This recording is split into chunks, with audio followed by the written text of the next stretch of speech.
Hi there. So today's story relates to the enactment of the family violence provisions when family violence happens in a partner visa application, for example. The reason why I wanted to share this is that especially during the period of COVID, there was a huge rise in domestic violence, not only for Australians, but also for people that were visa applicants. And unfortunately, in situations where someone is supporting another individual for visa applications, sometimes this almost makes the domestic violence situation worse, where the person who is the sponsor of that individual can essentially hold that visa over that person. Causes a lot of stress, and obviously, if family violence is already happening, the relationship is already quite strained. So, when family violence happens, I guess the first thing in any situation is that you're not alone.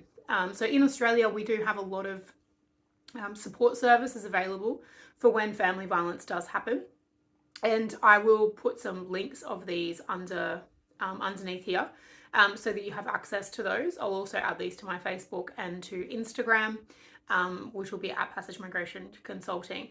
From an immigration perspective, essentially what happens is there's a few different ways of meeting the visa criteria. So the main criteria obviously is that you are in a genuine and ongoing relationship at the time of decision. But if for some reason you're no longer in a genuine and ongoing relationship, there is a possibility that you could enact what's called the family violence provisions to prove that your relationship would have been ongoing but for the family violence. So this means that you still have an alternative way of being able to be granted a visa, even in the situation where the worst happens. So the situations that I had, specifically during COVID, I got 4 very distressing, uncomfortable, very just horrendous phone calls. I think it was in the space of 4 calls in the space of 24 hours. All of them had essentially escaped a DV situation, and they were all quite severe. Of the 4 phone calls, 3 of these people were in hospital as a result of physical injuries, and all of them had reported the incidents to police. The last thing in that situation that you want to be thinking about is, am I going to be deported? What's my visa situation? How am I going to get a visa? What's going to happen here? I guess the answer really is there is some criteria around being able to use the family violence provisions, but it's certainly there and available for people that go through these situations. So what the family violence provisions require is that if there's been a police incident, that's been reported to police.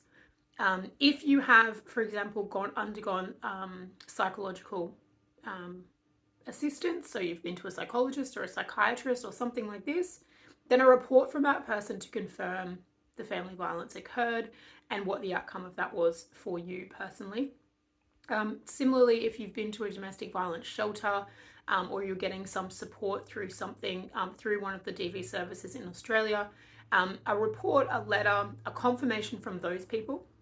Essentially what there is, and I will provide this in the description below, is that there's a list of documents, and what you need to do is show that there's at least 2 professionals that are willing to support the story that you're providing in relation to the incident and what happened, or if there's not a single incident, in relation to how the relationship eventually amounted to family violence and that you no longer felt safe to be a part of it. While like anything in immigration world, there's definitely boxes to tick and there's requirements to check, but it's not impossible, and it's absolutely possible, especially where a person has gone and sought professional assistance. So from wherever that's been, from a counsellor, from the police, from a lawyer, wherever that's been, if those people can kind of attest to your version of what happened, your situation, your story, and support you in that by way of essentially a formal document, then that will become then the evidence to prove those family violence provisions. And then you have an alternative way of being granted a visa. This does give people a lot of, a bit of reprieve from what is a horrendous situation of being in that, being in a domestic violence situation obviously is already very bad. But when you're in it in that situation, you're also in a foreign country and you don't necessarily have your own personal support network around you, because you are relying on the support network of your partner in Australia. Again, there are services available. Again, there is an alternative pathway. Yes, there are requirements. Yes, you need to gather more documents. But yes, it is something that we can help with, and it's absolutely something that we can guide you in that process. So what I'll do is I'll leave a list of what's required for family violence requirements, so what's required for under the family violence provisions for the partner visa down below. So if you check that out, and I'll also provide some links to support services for people that are going through family violence. So I guess the main thing is there is a way, and before you do anything, get safe, get your family safe, whatever you need to do to do that, and hopefully we can maybe help you. Thanks.